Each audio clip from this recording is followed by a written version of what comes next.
पण आचारसंहिता संपल्या वर्क ऑर्डर याची होणार आहे. खूप वर्षानंतर ही फार मोठी स्कीम आलेली आहे. आता RDSSचा दुसरा लॉस रिडक्शनचा भाग, याच्यामध्ये नवीन प्रायव्हेट लिमिटेड म्हणून ठेकेदार आहे, त्याला वर्क ऑर्डर पण दिलेले आहे, LOS लेटर ऑफ ॲग्रीमेंट, तर ते दिलेलं आहे. आणि त्याच्यामध्ये घनसोली गावाकरता फक्त 25 KVA एक वीट काम करणं आणि AB केबल 3 किलोमीटर असं हे त्याच्यामध्ये क्वांटिटी आहे. दुसरं एक मोठी योजना आहे कोकण आपत्ती सौम्यकरण योजना. त्याच्यामध्ये सेंट्रल गव्हर्नमेंटचे पैसे आहेत. घनसोली गावातले 7.5 किलोमीटर मोठ्या लाईनचे केबल म्हणजे ST केबल म्हणतो. LT केबल म्हणजे ट्रान्सफॉर्मरपासून आपल्या घरापर्यंत येतात त्या केबल, त्या 13.25 किलोमीटर आहे. RMU 41 आहे. फिलर 209 आहे. याचे पैसे पण आपल्याला महाराष्ट्र शासनाकडून 86.5 करोड वाशी डिव्हिजनसाठी म्हणून आलेले आहेत. तर हे जे मी उल्लेख केला 7.5 kilometre ST cable, 13.25 kilometre LT cable, RMU 41, filler 209, हे फक्त घनसोली गावासाठी आपण समाविष्ट केलेले आहे.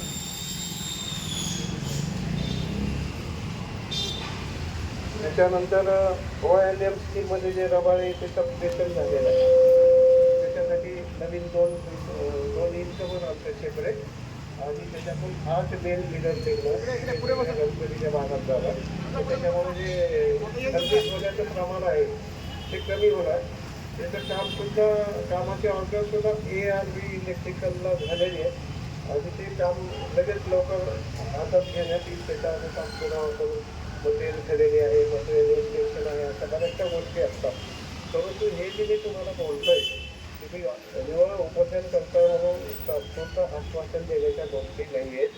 ह्या सगळ्या गोष्टी लिखित स्वरूपात आणि त्याची नीती त्यामध्ये मंजुरी झालेल्या गोष्टी आहेत. त्याच्यासाठी कुठलेही काम व्हायचं असलं तर पैशाचं नियोजन लागतं. ते पैशाचं बजेट प्रोव्हिजन सुद्धा आहे. मी ज्या काही गोष्टी बोललो त्याच्यासाठी त्या राज्यासाठी हे आपलं नेटवर्कचं मजबूतीकरण कसं करता येईल. कारण त्याचं दिवसेंदिवस ग्राहक वाढतात, विजेचा वापर वाढतो, अनेक घरामध्ये एक एक नवीन वस्तू येते, फॅन येतो, फॅननंतर फ्रीज येतो, फ्रीजनंतर AC येतो, किती लोड वाढतो, त्याचा अंदाज नेमका टेक्निकल माणसाला मानता येत नाही. आणि अचानक ते ग्राहक लोड वाढल्यामुळे ग्राहकांनी त्यांना 8-10 कनेक्शन घेताना लोड वेगळा असतो, मध्ये लोड कमी असतो. कारण सीझनमध्ये पहा, आता हे 2 महिन्यापूर्वीपर्यंत इंटरप्शन वगैरे कधी होते, पण जसं पावसाळ्यात उन्हाची तीव्रता वाढली की मग माझं उदाहरण सांगतो की असं त्याच्यामुळे सगळ्या सिस्टीमवर सॉफ्टवेअर त्याच्यामुळे प्रत्येक महिन्याचं प्रमाण वाढतं. मला माहिती आहे घनसोलीमध्ये संगीत होण्याचं प्रमाण किंवा समस्या जास्त आहे. ते आम्हाला गायकवाड साहेबांना माहिती आहे, भोसले साहेबांना पण माहीत आहे. आणि त्याच्यासाठी सर्वजणच प्रयत्न करतात, रात्री बेरात्री लाईनमॅन असो, अभियंता असो. आता इथे पावसाळ्यापूर्वीचे जे कामं आहेत, प्री मान्सून मेंटेनन्सचे कामं, जसे लाईन बदलणे, ढालाची छाटणी करणे, हे काही किरकोळ जे अभियंता लाईन मेंटेनन्स जे कामं येत आहेत, ते कामं चालू आहे, ते तुम्हाला माहिती आहे.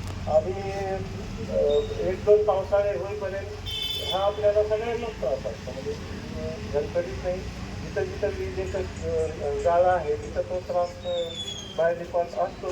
त्याच्यातूनही आम्ही जास्तीत जास्त सप्लाय कसं देता येईल त्याचा प्रयत्न करतो. आणि एक लक्षात घ्यावं ग्राहकांनी की जेवढी लाईन जाते तेवढं इलेक्ट्रिसिटीचं नुकसान आहे, शासनाचं नुकसान आहे, किंवा म्हणजे तुमचं माझं सगळ्यांचंच नुकसान आहे. कारण लाईट गेली म्हणजे काय, गिरायक दारात आहे आणि दुकानदारांनी, दुकान मालकांनी शटर बंद केलं, अशी बरं. म्हणजे लाईटचा वापर वाढला तर त्याच्यातून काय जो प्रॉफिटवर आपली जी हे आपल्या मालकीची वगैरे सगळं आहे त्याचं पण बिझनेस बंद होतं, त्याच्यातून काय प्रॉफिट होणार आहे तो पण बंद होतो. आणि लोकांना पण गरमीमुळे किंवा इतर काही उद्योग म्हणजे आपली दुकान सगळ्यांनाच त्रास. लाईट गेल्यामुळं नुकसान पहिलं तर महावितरणचं नुकसान.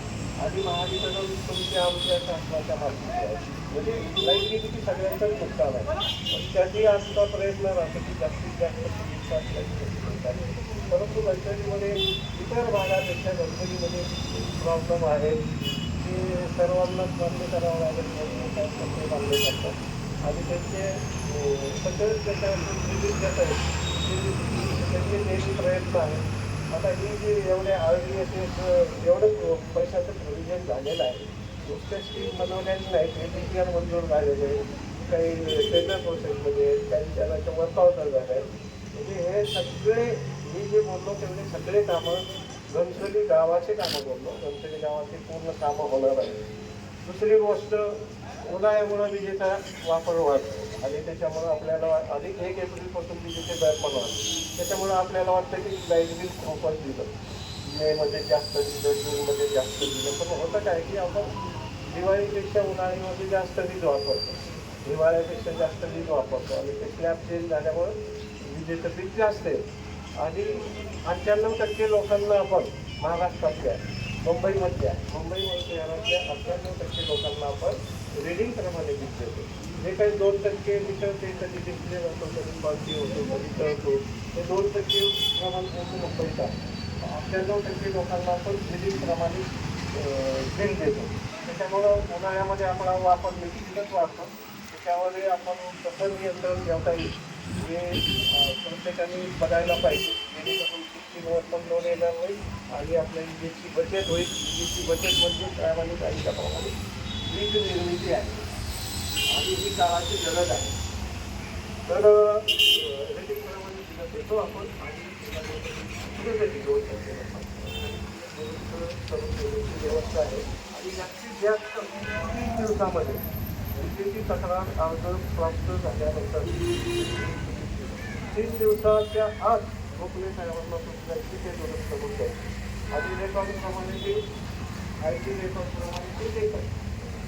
तर ते वीज बिलं दुरुस्त करून दिले जाते आणि गोखले साहेब आणि मोहन साहेबांच्यासाठी ते लक्ष आहेच. मी मंडळ प्रतिनिधी अभिषेकानंतर प्रतिनिधी करायचं साहेबांनी पाठवलेलं आहे आणि सर्वांचं गणपतीकडे लक्ष आहे. त्याच्यामुळं एवढ्या मोठ्या प्रमाणात समाविष्ट केलेल्या एवढी स्कीम फक्त त्याला थोडासा वेळ तर लागतो, एका महिन्यात किंवा 2 महिन्यात असं काम नाही होत. तर मेंटेनन्सचे प्रीमॅन्सून मेंटेनन्सचे किंवा पावसामध्ये त्रास होणार नाही या हे कामं मोकळे कामाने आज सुरू केलेले आहे. आणखी मी त्यांना सूचना करतो की गणपती गावात विशेष लक्ष देऊन आपले म्हणजे जास्तीत जास्त वेळ देऊन इथं सेवा कशी देता येईल. कारण हे गाव म्हणजे गावातील लोक आहेत, आपल्या गावातच येतात.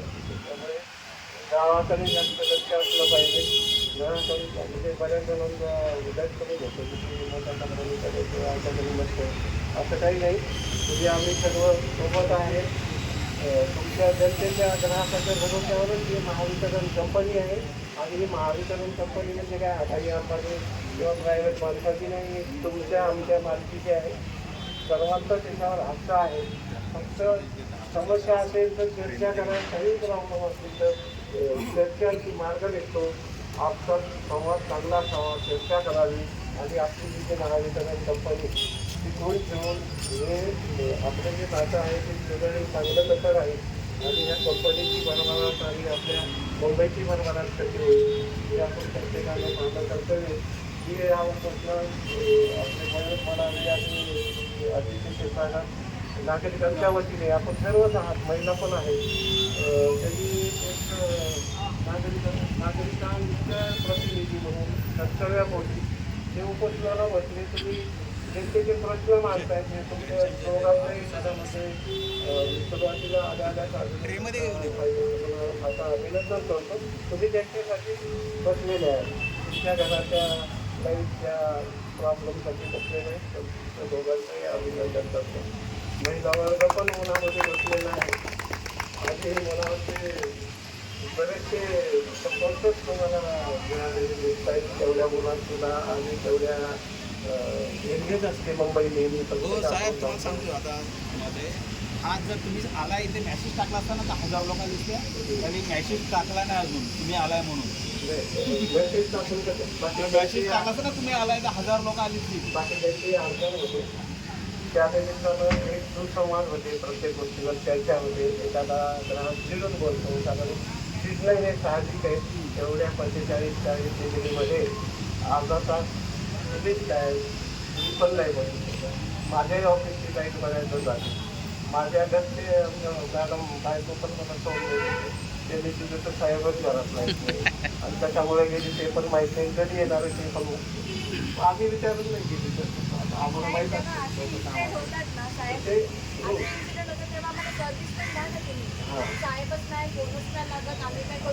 लाईट गेल्यानंतर लाईट गेल्यानंतर लाईट येते होते प्रत्येक घरच्या कामामध्ये आमच्या लाईट बिलला लाईट गेली की आमच्या कुठले अधिकारी काही पडत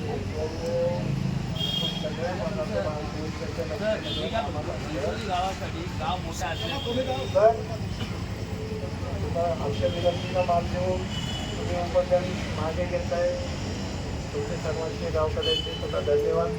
आणि गोखले साहेब विशेष लक्ष देऊन हे जे काही कामं होणार आहेत ते चांगल्या प्रकारे कसे आणि लवकर होतील. मोहोळ साहेबांना पण विनंती त्यांनी विशेष लक्ष गावामध्ये देऊन हे छोटे छोटे प्रश्न असतात, फार मोठे नाही, तसे मार्गी लावावे. आणि जेवढं मला वाटते संपूया. आणि काम कधी होणार आहे केबलचं काम 10 सुरू आहे, रबाळे संपते त्यांचा. बाकी जे मेंटेनन्सचे काम